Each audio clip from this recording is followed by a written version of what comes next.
Bonjour à toutes et à tous à notre balado MTEL Connect 2025. J'ai le plaisir d'accueillir avec moi Brice Klein, CEO fondateur d'une jeune agence, Umbelly.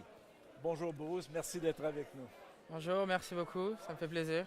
Merci. Pour débuter, Brice, dis-moi, qu'est-ce que ça fait l'agence Umbelly? L'agence Umbelly, c'est une agence qui a moins d'un an et en fait, on essaie pas, on construit des logiciels, des sites web, des applications mobiles. On veut faire en sorte que ce soit honnête pour les gens, qu'ils aient les accès entiers de tout ce qu'on développe et on veut que ce soit aussi efficace que beau et que ça serve à quelque chose, à un propos.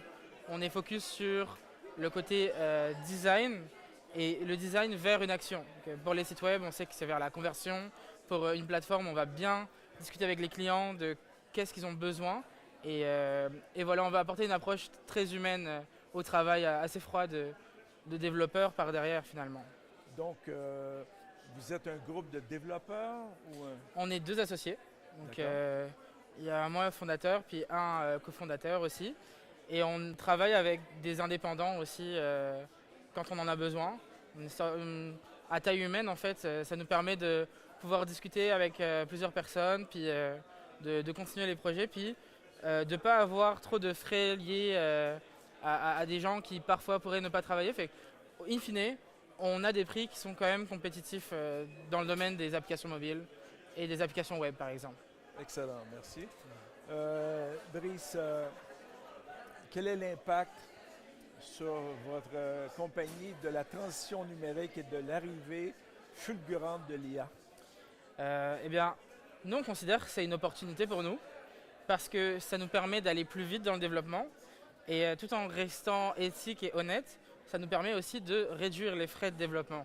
On est capable d'avoir des process qui sont plus rapides, de focus sur des choses qui sont plus importantes dans le design, là où on a une vraie valeur ajoutée, et d'autres choses qui ne sont pas très importantes, qu'on n'a pas beaucoup de valeur ajoutée à ce moment-là. On est capable de déléguer cette partie-là, et on pense que ça va juste démocratiser le logiciel. Donc des prix moins chers, donc une plus grande demande. Donc certes, je pense qu'il y a certains développeurs qu'on va sûrement moins engager s'ils ne sont pas à jour avec les AI, mais ceux qui sont à jour avec les AI ils vont devenir les plus recherchés du marché. Voilà. Très bien. Pour terminer, Brice, révolution numérique, c'est quoi pour toi? Pour moi, c'est le monde dans lequel on vit en ce moment, c'est la période dans laquelle on vit. On vit une sorte de deuxième internet avec les AI et je trouve que c'est fantastique parce que ça ouvre tellement d'horizons différents. C'est sûr qu'il y a des métiers qui se perdent, il y a des pratiques qui se perdent, mais il y en a tellement de nouveaux que c'est assez impressionnant. Et en fait, moi je suis né après Internet ou pendant Internet et je suis tellement content de pouvoir voir une deuxième évolution aussi vite dans mes jeunes années d'entrepreneur. Donc c'est ce que ça représente pour moi actuellement, quoi. Voilà. Super. Merci beaucoup, Brice, de cet échange et vraiment bonne chance à ta jeune entreprise. Merci beaucoup, ça fait vraiment plaisir. Bonne chance. Merci à toutes et à tous. À la prochaine.